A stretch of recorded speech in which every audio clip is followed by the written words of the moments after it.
Olá, manas! Meu nome é Júlia e hoje nós vamos falar sobre a face um pouco escondida da deusa, a face não tão falada dela e o que você pode aprender com isso. Também acabei falando bastante sobre a história do sagrado feminino, então fica aí pra ver.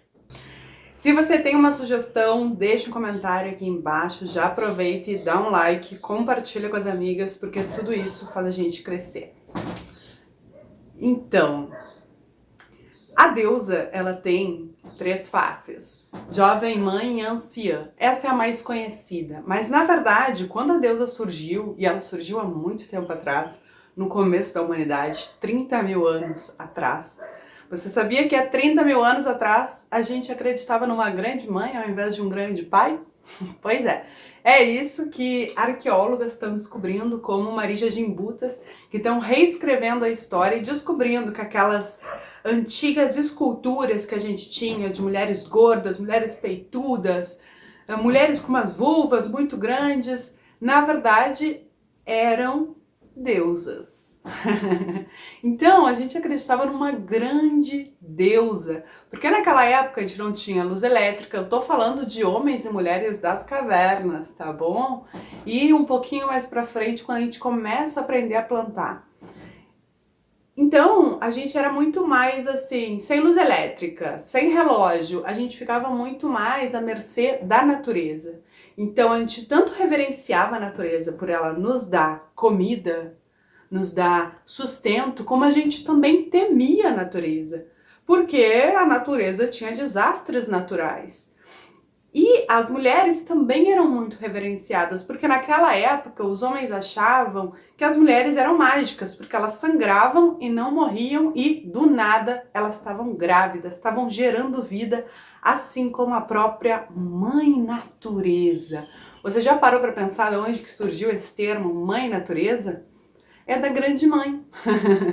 Então, tanto as mulheres eram vistas como pequenas representantes da deusa, como a própria mãe natureza foi a primeira divindade a ser cultuada por nós humanos, tá bem?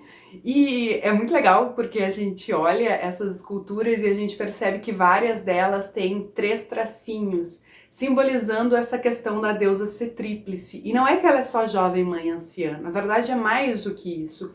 Ela é a grande criadora de tudo. Ela é a que forma as coisas. Ela é a grande nutridora da vida. Então é aquela figura muito famosa, né? Que depois Maria também aparece junto de Jesus, que é a mãe nutrindo o seu filho ali, dando de amamentar para o seu bebê. E nós temos a última, que é a menos falada, que é a da morte e da regeneração. Porque geralmente, quando a gente pensa em deusas, primeiro que foi uma coisa que foi deixada de ser cultuada nos tempos atuais, né?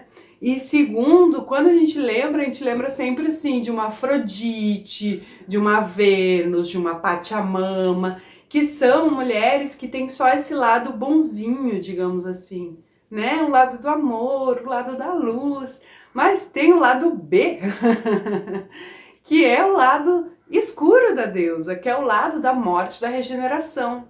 Então, se a gente leva para esse contexto de 30 mil anos atrás, a gente está falando de homens e mulheres viscerais que dependiam exclusivamente da natureza para o seu sustento. A natureza ela era tanto admirada como ela era temida. E assim era feito também a sua reverência à deusa, admirada e temida.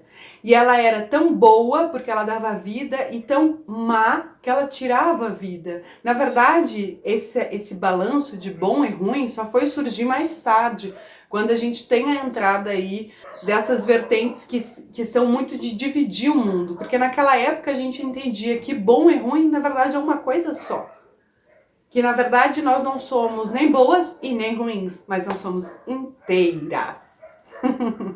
E a deusa, quando a gente começa a celebrar as várias faces dela e lembrar dessa grande mãe que é toda poderosa, isso nos dá também possibilidade de não ser boa e nem ruim, mas inteira.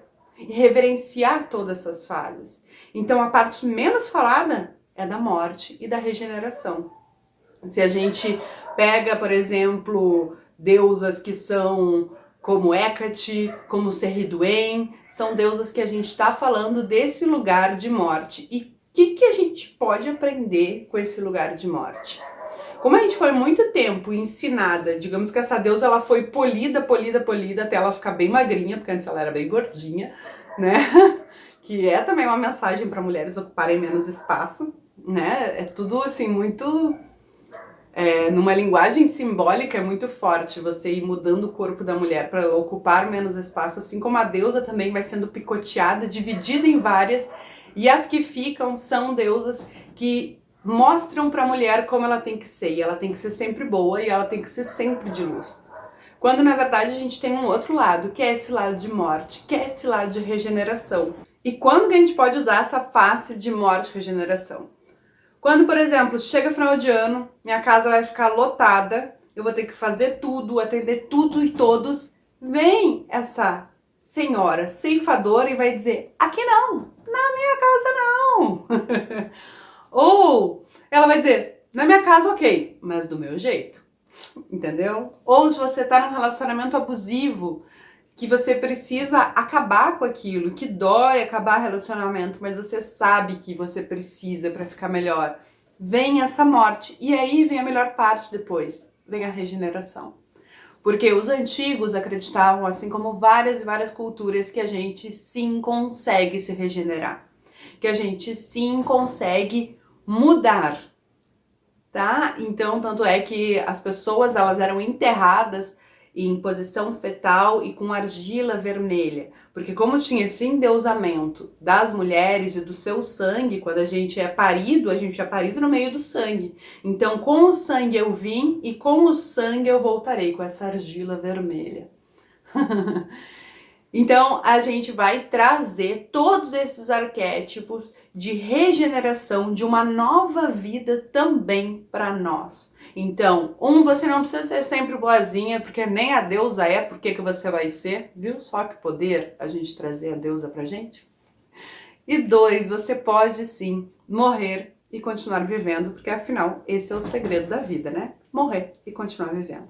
Se você quer saber qual deus é você, qual das suas milhares de faces, entra na nossa aula online gratuita. O link tá na descrição desse vídeo. Se gostou, lembra de curtir, comentar, se inscrever, compartilhar, tudo isso. Um beijo, até a próxima!